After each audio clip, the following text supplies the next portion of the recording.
सुप्रभात बच्चों, मैं आत्मीय ग्रीन स्कूल से आपकी हिंदी की अध्यापिका जय स्वामीनारायण।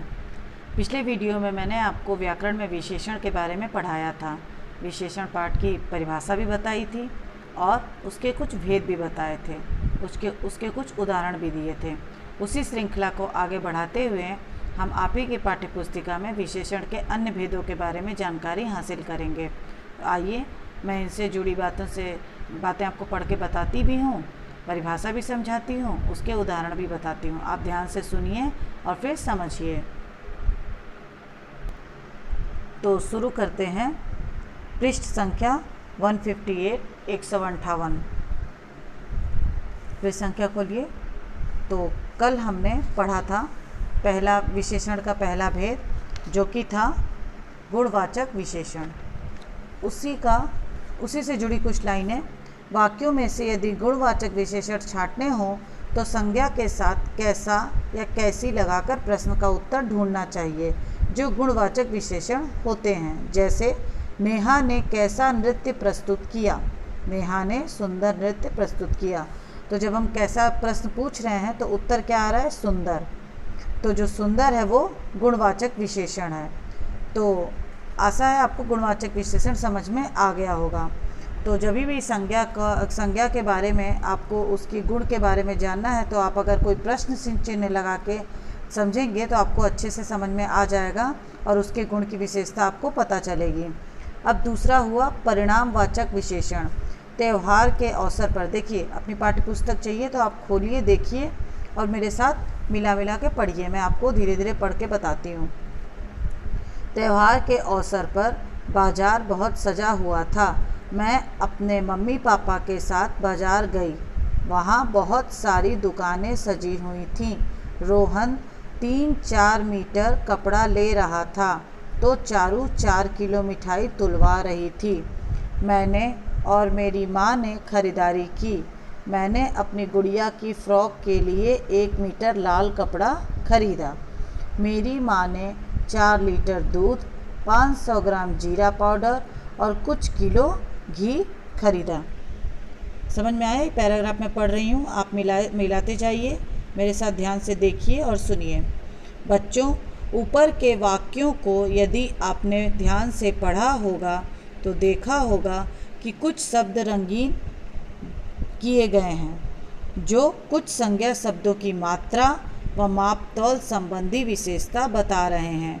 ये मापतौल संबंधी विशेषता बताने वाले शब्द ही परिणामवाचक विशेषण कहलाते हैं।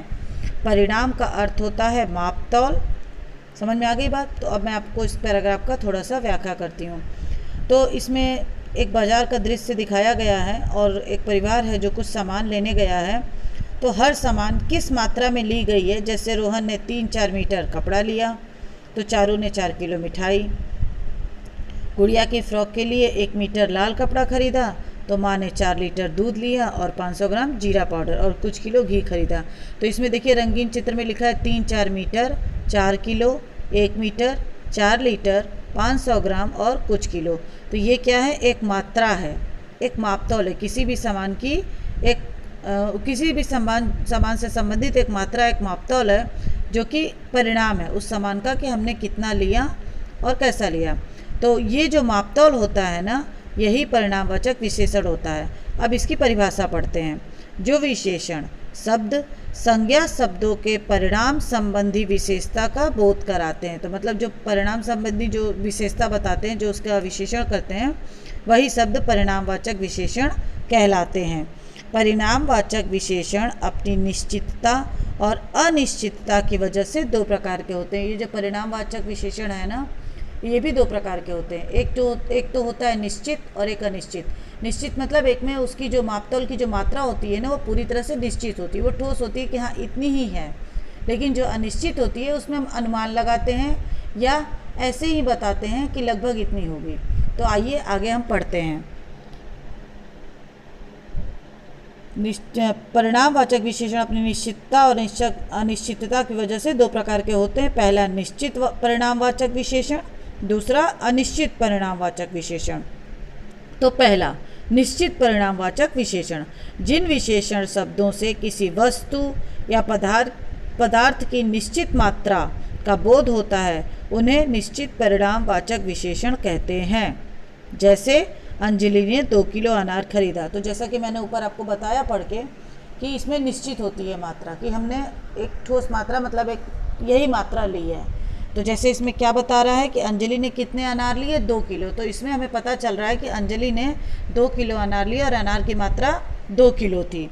लेकिन उसी के विपरीत अनिश्चित परिणामवाचक जो विशेषण होता है, जिन विशेषण शब्दों से किसी वस्तु या पदार्थ की निश्चित मात्रा का बोध नहीं होता। तो अब हम इसमें क्या पढ़ रहे हैं कि अनिश्चित परिणामवाचक विशेषण वो होते हैं जिसमें किसी भी वस्तु या पदार्थ का कोई निश्चित कोई ठोस, कोई भी उसका मापदंड, कोई भी उसकी मात्रा नहीं होती।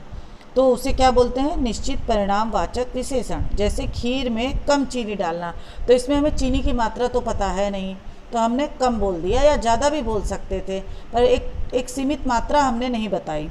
तो ये जो कम है वो अनिश्चित परिणामवाचक विशेषण है, यानी कम जो ऐसा शब्द है वो अनिश्चित परिणामवाचक विशेषण बता रहा है। थोड़ी दाल और थोड़े चने खरीद लेता हूँ, तो इसमें थोड़ी और थोड़े अनिश्चित परिणामवाचक विशेषण हैं। अब आते हैं हम तीसरे भेद की तरफ, जो कि है संख्यावाचक विशेषण। तो पृष्ठ संख्या आप अपनी देखिए 159, 159 और मेरे साथ मिलाइए शब्दों को, वाक्यों को और ठीक से समझिए। तो संख्यावाचक विशेषण क्या है, यह 8वीं कक्षा है। देखिए इसमें कक्षा का दृश्य दिया गया है, आपकी पाठ्यपुस्तिका में एक पिक्चर है, एक अध्यापक है और कुछ बच्चे हैं और ब्लैक बोर्ड है। तो इसी दृश्य के बारे में इधर पैराग्राफ में बताया गया है।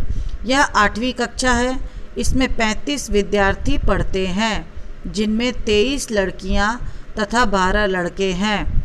कक्षा में कुछ लड़के पुस्तक पढ़ रहे हैं, 2 लड़कियां बातें कर रही हैं।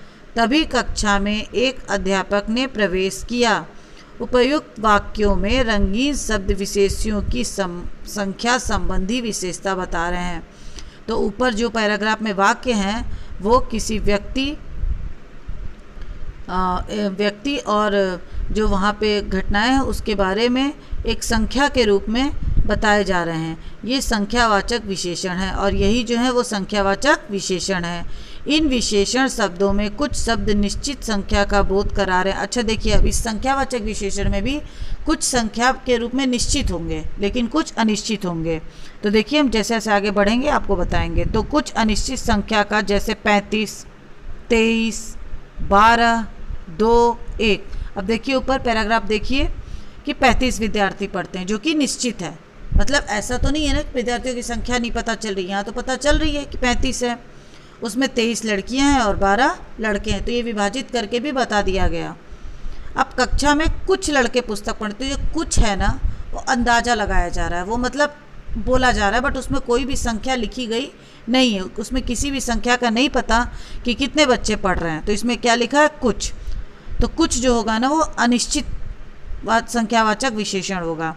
अब ये 2 और जो 1 है वो निश्चित है, यानी 35, 23, 12, 2, 1 जो है वो निश्चित है कि ये संख्या है, पर कुछ जो है ना ये अनिश्चित है। तो निश्चित संख्यावाचक हैं और कुछ अनिश्चित संख्यावाचक शब्द हैं। इस प्रकार विशेषणों की संख्या संबंधी विशेषता बताने वाले विशेषण शब्द संख्यावाचक विशेषण कहलाते हैं। तो जो कोई विशेष की संख्या संबंधी विशेषता बताता है ना, वही संख्यावाचक विशेषण कहलाता है। और प्रायः यानी ज़्यादातर जातिवाचक संख्याओं की ही संख्यावाचक विशेषता बताई जाती है। आपने जातिवाचक संज्ञा पढ़ी थी ना, तो उसके बारे में आप जानते होंगे। तो वही उन्हीं से संबंधित संख्यावाचक विशेषता बताई जाती है।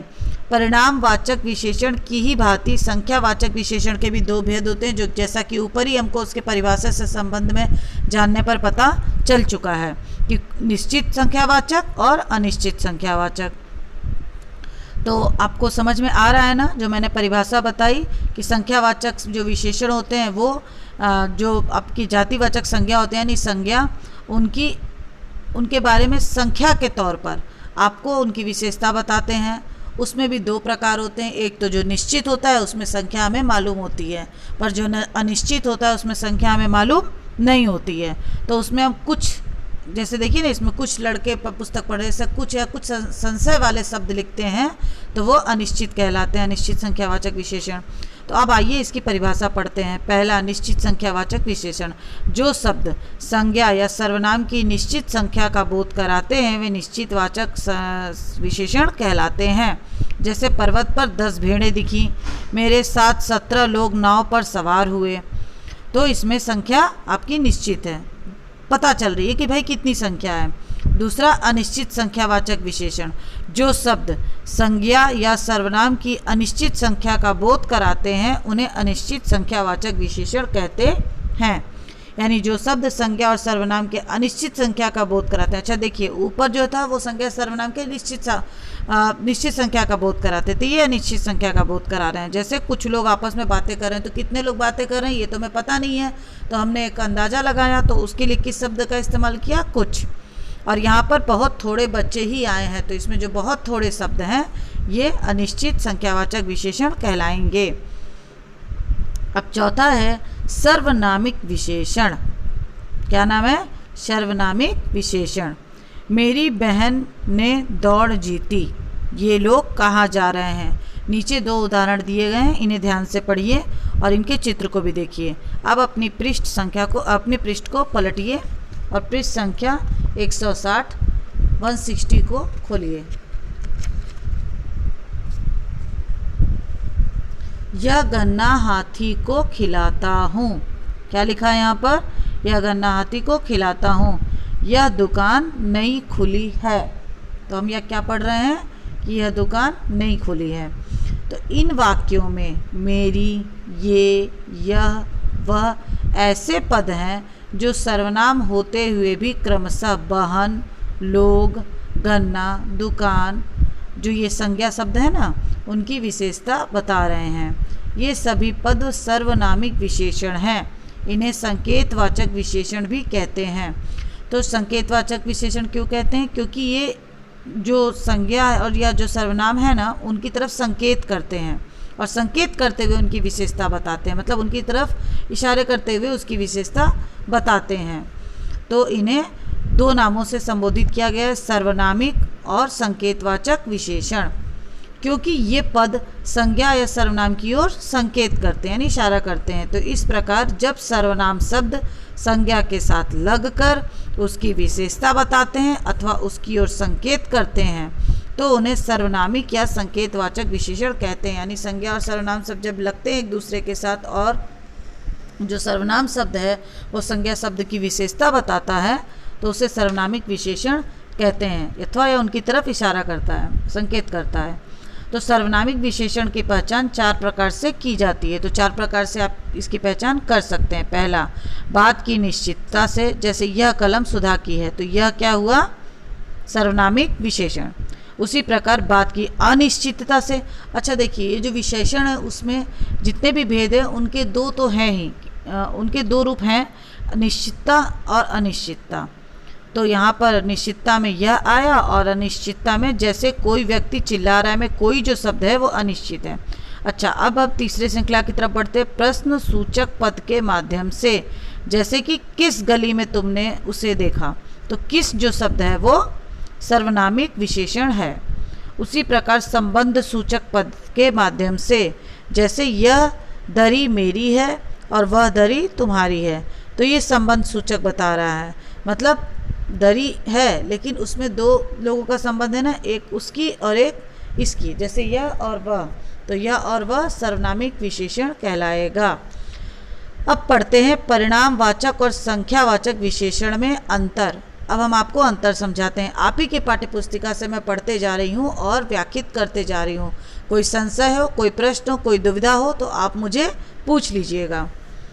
परिणामवाचक और संख्यावाचक विशेषण में अंतर की ओर बढ़ते हुए पढ़ते हैं कि जिन वस्तुओं को गिना जा सकता है उसकी संख्या का बोध कराने वाले शब्द संख्यावाचक विशेषण कहलाते हैं। तो यहाँ पर क्या बता रहे हैं कि जिन वस्तु को गिन सकते हैं हम, मतलब उसके बारे में, संख्या के बारे में जान सकते हैं और वे उसकी संख्या का बोध कराते हैं, वो संख्यावाचक विशेषण कहलाते हैं। लेकिन जिन वस्तुओं को मापा या तौला जाता है, मतलब उन वस्तुओं का माप तौल किया जाता है और उसका परिणाम बताने वाले शब्द परिणामवाचक विशेषण कहलाते हैं। तो दोनों में यही अंतर है, इसमें संख्या पता चलती है और इसमें मापतौल यानी परिणाम।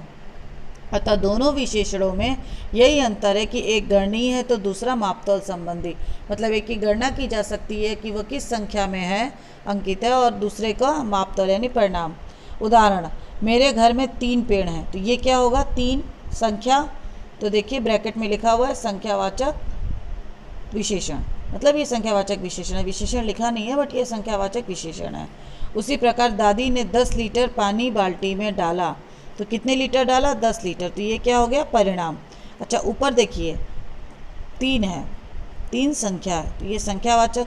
नीचे भी 10 तो संख्या है, लेकिन इसमें एक मापतौल भी बताई जा रही है कि 10 लीटर, तो ये परिणामवाचक विशेषण हो गया। उसी प्रकार कुछ पेड़ घने हैं, तो कुछ एक अनिश्चित संख्या है, तो फिर उसको संख्यावाचक विशेषण। लेकिन कुछ ग्राम, अब ये परिणाम हो जा रहा है, कुछ ग्राम, कुछ के साथ जब ग्राम जुड़ रहा है तो ये परिणाम हो जा रहा है। कुछ ग्राम काजू ले लो, तो ये परिणामवाचक विशेषण हो गया। अब उसी श्रृंखला में पृष्ठ पलटिए।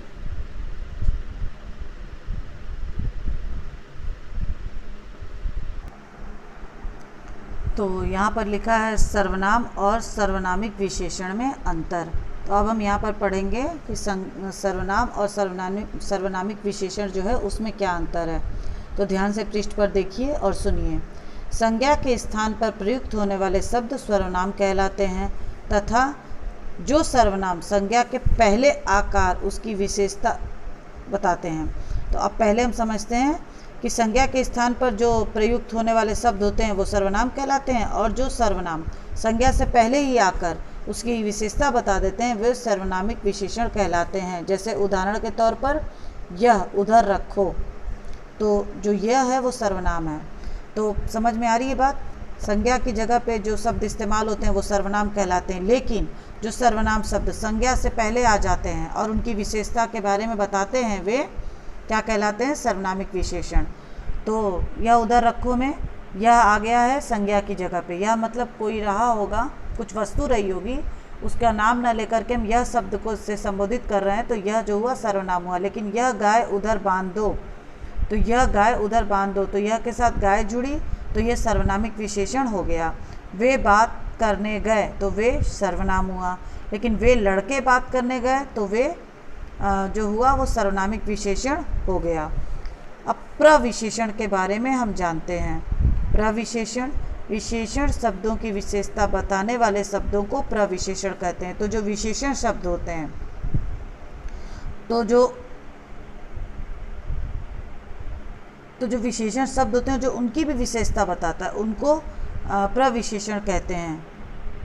तो इसको भी हम उदाहरण के माध्यम से समझते हैं कि परीक्षा का बहुत अच्छा परिणाम निकला, तो परीक्षा का अच्छा परिणाम निकला, तो अच्छा अपने आप में एक विशेषण है, लेकिन बहुत, तो ये प्रविशेषण हो गया। तो जो ये बहुत शब्द हुआ ये प्रविशेषण हुआ। समझ में आ रही है बात, परीक्षा का अच्छा परिणाम निकला, तो अच्छा मतलब परीक्षा की तो विशेषता हो ही गई, लेकिन अब उसके आगे अगर हमने बहुत जोड़ दिया तो वो प्रविशेषण हो गया।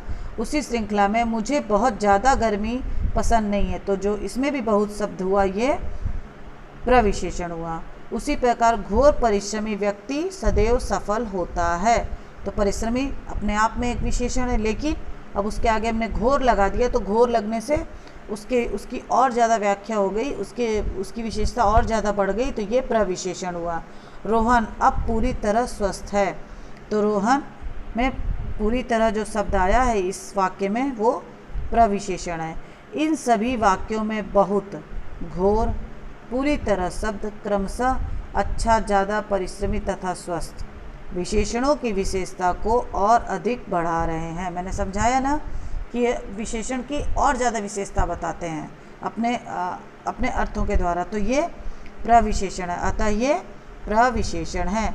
अब विशेषणों की अवस्थाओं के बारे में हम पढ़ते हैं।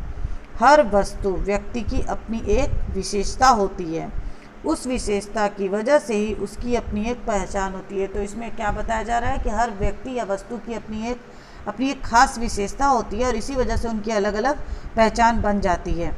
हमें आप में भी अलग अलग विशेषता है, तो हमारी अपनी भी एक अलग पहचान है।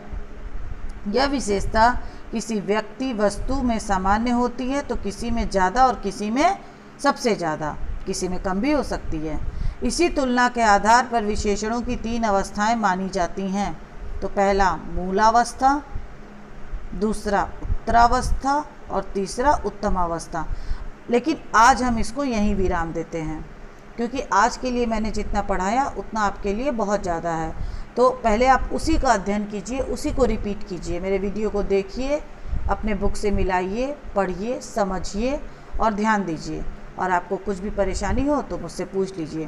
तो आज हम कहाँ पे विराम दे रहे हैं? विशेषणों की अवस्थाओं पे, पृष्ठ संख्या 161 161 के बीच में ही, मध्य में ही विशेषणों की जो अवस्थाएं हैं वहाँ पे हम विराम दे रहे हैं। तो आज हमने बच्चों क्या क्या पढ़ा, एक बार हम देख लें ध्यान से। आज हमने पढ़ा, सबसे पहले जो भेद थे गुणवाचक को तो हम पढ़ चुके थे।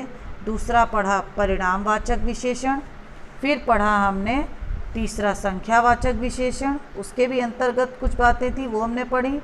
फिर चौथा पढ़ा सर्वनामिक विशेषण, उसके बारे में भी हमने उदाहरण सहित समझा, उसकी भी परिभाषा पढ़ी। फिर हमने परिणामवाचक विशेषण और संख्यावाचक विशेषण के अंतर को पढ़ा। उसके बाद सर्वनाम और सर्वनामिक विशेषण के भी अंतर को पढ़ा। लेकिन फिर हमने प्रविशेषण के बारे में भी जाना, लेकिन हम विशेषण की अवस्थाओं पे आज विराम देते हैं, क्योंकि इसके बारे में और जानकारी हम अगले वीडियो में आपको दिखाएंगे और आपको समझाएंगे। तब तक आप जो आज का पाठ मैंने पढ़ाया है उसके बारे में घर पर बैठकर अध्ययन कीजिए, ताकि आपको अच्छे से वो पाठ समझ में आ सके। तो आशा है आज की व्याख्या भी आपको अच्छी लगी होगी और समझ में आई होगी। तो बच्चों, फिर अगले वीडियो में हम इसी पाठ को और आगे पढ़ेंगे और इसका अध्ययन करेंगे, और मैं इसको आपके विशेषण के बारे में और व्याख्या करूँगी, इसकी अवस्थाओं के बारे में। तब तक के लिए जय स्वामीनारायण।